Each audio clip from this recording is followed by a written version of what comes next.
जय हिंद, नमस्कार। श्री नरेंद्र मोदी कौन के भाग 4 को लेकर आप सभी के सामने उपस्थित हूं।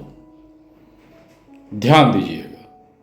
पंडित, वैश्य, शूद्र और फिर क्षत्रिय हर युग का सामाजिक जरूरत, हर युग का केंद्र बिंदु, लाखों साल पहले भी, आज भी और भविष्य में भी।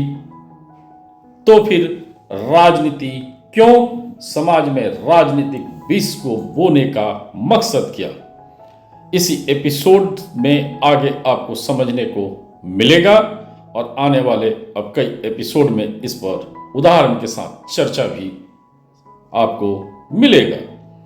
आप इस चैनल पर बने रहें। अपने देश के मूल संस्कृति और सभ्यता के प्रति नेहरू जी युग का सोच और मोदी जी युग के सोच में महत्वपूर्ण अंतर बताने का कुछ प्रयास है। कुछ अनछुए विषय जो दिल में रहता तो है पर चर्चा में नहीं रहता, इस पर भी अब चर्चा जरूरी है, इसको बताने का एक प्रयास है। ध्यान दीजिएगा, पूरे विश्व में किसी भी देश के राजनीतिक दलों ने वोट बैंक के लिए अपने देश की मूल संस्कृति और सभ्यता को कभी हाशिए पर नहीं रखा है। पर भारत में ऐसा प्रत्यक्ष कोशिश खुलेआम 2014 तक हुआ और मोदी जी युग में भी पुनः वही लोग उसी सोच के साथ लगातार कुत्सित प्रयास कर भी रहे हैं। भ्रमित स्वार्थी जनता वोट भी दे देती है और अच्छी जागरूक जनता में से अधिकांश वोट के दिन घर में सुख का नींद लेते हैं।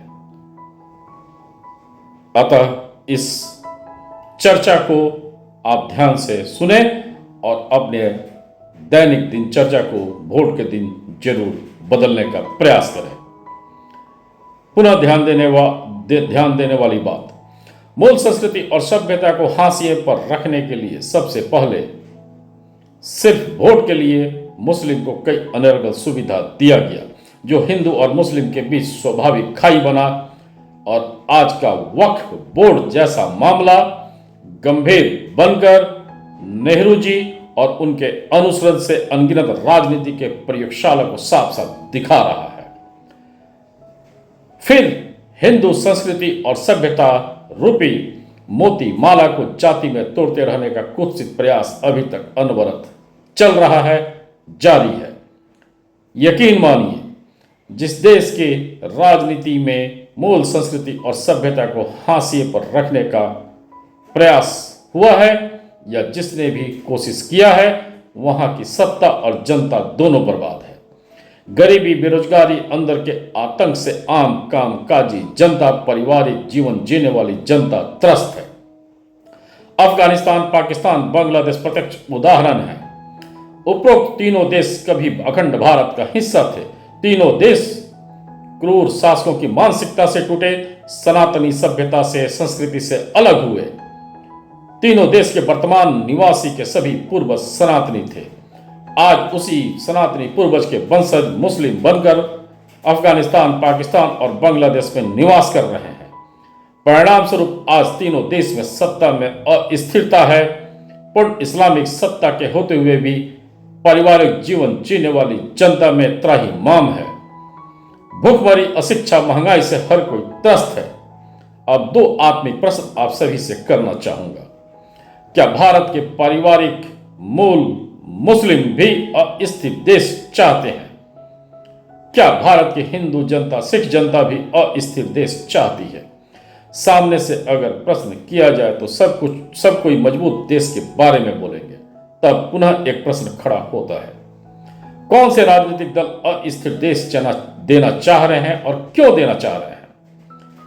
क्या स्वार्थ नीति राजनीति को हम सब सबक नहीं दे सकते?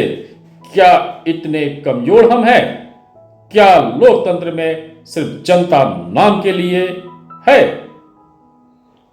ध्यान दीजिएगा और सोचिएगा भी। यकीन मानिए, ऐसा जब तक हम लोग नहीं करेंगे, सिर्फ मोदी युग ही देश नीति के पक्ष में कुछ हद तक दिखेगा।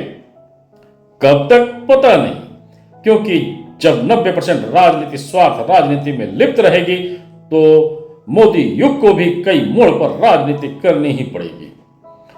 जनता स्वार्थी राजनीति को अगर सबक देने लगी तो देश नीति दलों का उदय होगा। इसके बाद ही विकास का असली रूप देश से गरीबी, बेरोजगारी, महंगाई, भ्रष्टाचार, आतंक को कम करेगा। समाज के लिए अच्छे और कड़े नियम बनेंगे। मेरे इस चैनल को लाइक, सब्सक्राइब, शेयर करना न भूलें, क्योंकि अब आगे का विषय अति महत्वपूर्ण है। हर आदमी के अंदर पंडित, वैश्य, शूद्र और अंत में क्षत्रिय कैसे, ये आगे के विवरण से जानें। एक उदाहरण देना चाहूंगा। भारत का नाम राजा भरत के नाम पर पड़ा। राजा भरत बनवासी माता शकुंतला के पुत्र थे। बनवासी मतलब आदिवासी। लाखों साल पहले हर कोई बनवासी और आदिवासी ही था। कोई किसी गांव या शहर से नहीं था, किसी बड़े देश से नहीं था। उन्हीं में से कुछ बनवासी पूर्वज मैदानी इलाकों में खेती करने आ गए और अपने ही कुनबे से समाज का निर्माण कर लिए। बनवासी जीवन के बाद सामाजिक जीवन में अनगिनत कार्य का सृजन स्वाभाविक मानवीय प्रक्रिया से हो गया, जो आज भी अनवरत जारी है। कुनबे के ही सदस्य हुनर मुताबिक सामाजिक कार्य चुन लिए। जो सबसे मजबूत और लड़ाका थे, उनको कुनबे का प्रमुख और मुखिया स्वाभाविक रूप से चुन लिया गया। जैसा आज के घर में हर परिवार में एक मुखिया होता है। कुनबे से कुछ लोग स्वाभाविक रूप से हिसाब किताब, लेन देन, लेखा जोखा, वेद, पुराण, मंत्र, उपासना, ध्यान, मुद्रा से अलौकिक सामाजिक कार्य सीख लिए। कुछ लोग समाज निर्माण में हुनर मुताबिक छोटे कार्य यानी लकड़ी के कार्य, लोहा कार्य, निर्माण कार्य, सफाई कार्य को सीख लिए और उसमें लग गए।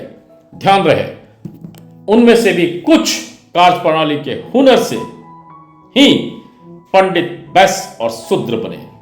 ध्यान रहे, किसी ने भी पंडित, वैश्य या शूद्र को पैदा नहीं किया। स्वाभाविक हुनर ने कार्य प्रणाली को विकसित किया और फिर कार्य प्रणाली सामाजिक कार्य व्यवस्था बना। इसी तरह से कई कुनबे का जन्म भौगोलिक स्थितियों के अनुसार जगह जगह पर हो गया और धीरे धीरे आपसी तालमेल भी बढ़ने लगा। अब बहुत ही इंपॉर्टेंट और ध्यान देने योग्य जमीनी सच्चाई को सुने। लाखों साल पहले भी, आज भी पंडित, वैश्य, शूद्र की संख्या ज्यादा थी और है और रहेगी भी।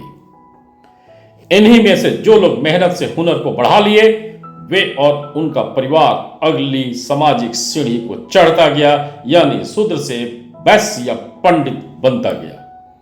और जो लोग हुनर को कुंद किए, बिना हुनर दूसरे हुनर को अपनाए या लालचवश रहे, वे समाज के अगले सीढ़ी यानी पंडित, वैश्य से शूद्र स्वाभाविक रूप से बन गए। आज भी सामाजिक परिवेश में ऐसे कई उदाहरण आपको अपने अगल बगल दिख जाएंगे। आज भी यह प्राकृतिक प्रक्रिया जारी है, दैविक प्रक्रिया जारी है। भाग 5 में इस पर चर्चा होगा। पर राजनीतिक स्वार्थ को प्राकृतिक प्रक्रिया से ज्यादा मतलब गृह युद्ध पैदा कर सत्ता प्राप्ति है, सच से सामाजिक जागरूकता नहीं। अतः मैं इस सच को सामने लाकर एक जागरूकता पैदा करने का कोशिश कर रहा हूं। एक कटु सत्य, हुनर ही पंडित था, हुनर ही वैश्य था, हुनर ही शूद्र था और हुनर ही पंडित रहेगा, हुनर ही वैश्य रहेगा और हुनर ही शूद्र रहेगा। अब एक और महत्वपूर्ण, जिसको समझे बिना हर सामाजिक व्यक्ति, राजनीतिक व्यक्ति अपूर्ण है। इन तीनों को सुरक्षा भी सामाजिक मुखिया से चाहिए था। अतः मुखिया को लड़ाकों की एक फौज तैयार करनी पड़ी। इन्हें पंडित, वैश्य, शूद्र से मजबूत कद काठी वाले लोग समाज के सुरक्षा के लिए आगे आए। इन्हीं को क्षत्रिय बोला गया, यानी क्षत्रिय भी उसी सामाजिक व्यवस्था से आए, कोई अलग से पैदा नहीं हुए। यानी एक ही बनवासी परिवार से ज्ञानी पंडित भी बने, परिवार चलाने वाले वैश्य भी बने, हुनर मुताबिक सामाजिक कार्य करने वाले शूद्र और सबकी रक्षा करने वाले क्षत्रिय भी बने। यह सामाजिक व्यवस्था लाखों साल पहले भी था, आज भी है, कल भी रहेगा। हर घर में एक व्यक्ति कभी पंडित, कभी व्यापारी, कभी शूद्र और कभी क्षत्रिय बनता है। अतः जाति तो कभी था ही नहीं, हुनर मुताबिक कार्य प्रणाली था और आज भी है, कल भी रहेगा। तभी आदिवासी महिला शकुंतला के नाम पर शकुंतला के पुत्र भरत के नाम पर अखंड भारत का नाम पड़ा, जिसे आज गर्व से हम अपना देश बोलते हैं। पर महत्व न देने का मतलब खालिस्तान और आगिस्तान के चंगुल में आना। अगर यह सच है तो कौन सा जाति अगड़ा, कौन सा पिछड़ा, कौन सा दलित, कौन सा आदिवासी। भागचार को यही खत्म करना चाहूंगा। बस यही कहना चाहूंगा कि जाति न कभी था, न आज है और न कल रहेगा। हुनर ही जाति है, हुनर ही पहचान रहा था, आज भी हुनर पहचान है, कल भी हुनर पहचान होगा। भाग 5 में कुछ और उदाहरण के साथ मिलेंगे। नेहरू जी का जाति प्रयोगशाला सही या मोदी जी का गरीब को हुनर के मुताबिक प्रोत्साहित करना सही, मूल हुनर को राजनीति के लिए इस्तेमाल करना सही या मूल हुनर को राजनीति के लिए बर्बाद करना सही और समाज में दिमक पोसना सही। ये से ध्यान से सोचें, क्या ये मजबूत राज्य दे सकता है? क्या ये मजबूत देश दे सकता है? सच यह है कि सामाजिक कुरीति से ज्यादा पारिवारिक लालच आज हर घर में, हर रिश्ते में मौजूद हो चुका है। यही लालच सामाजिक कुरीति भी बन चुका है। भाग 5 में पारिवारिक लालच सामाजिक कुरीति पर भी चर्चा होगा। 90% राजनीति को मजबूत नियम के बदले सत्ता चाहिए। इसी के लिए मुस्लिम कार्ड से खाई और जाति कार्ड से गृह युद्ध देना चाहते हैं, ताकि खंडित जनता उनके अघोषित क्रूर राजनीति को सत्तासीन किए रहे। आप इसे ध्यान से सोचें, समझें। धन्यवाद। जय हिंद। हर दिन शुभ हो, हर रात्रि शुभ हो, हर मिनट हर सेकंड खालिस्तान सोच से सुरक्षा हो, स्वार्थी राजनीति से सुरक्षा हो। पुनः जय हिंद। धन्यवाद।